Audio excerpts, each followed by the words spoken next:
According to reports, Joe Biden and his allies are billing tomorrow's State of the Union address as their, quote, big public reset moment. The problem with their strategy is that the American people are going to see right through whatever scripted rhetoric Biden ends up reading off the teleprompter tomorrow night. From the southern border to the economy to foreign policy, the facts are quite clear. Joe Biden has failed on every single issue.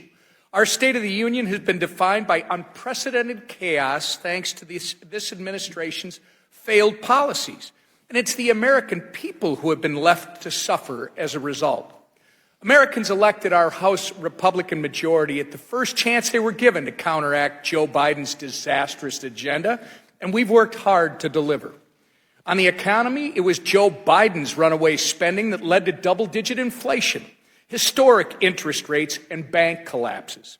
Meanwhile, House Republicans passed legislation to lower costs for families and put us on a path toward fiscal responsibility.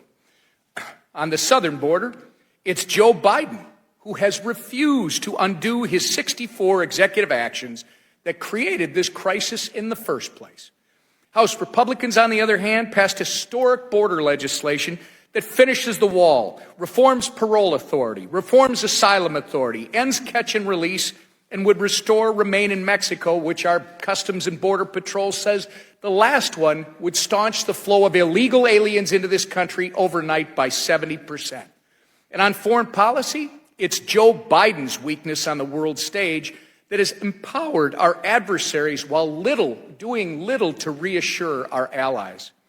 In stark contrast, House Republicans passed legislation to reverse the White House's policies emboldening Iran, refocus our military on winning combat wars, not the Democrats' culture wars, and unapologetically support Israel.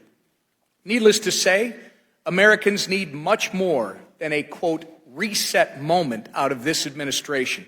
It's time for new leadership, and the people are going to make their voices heard at the ballot box this November. Until then, we're going to have to continue doing our part to combat Joe Biden's failed policies and hold this White House accountable.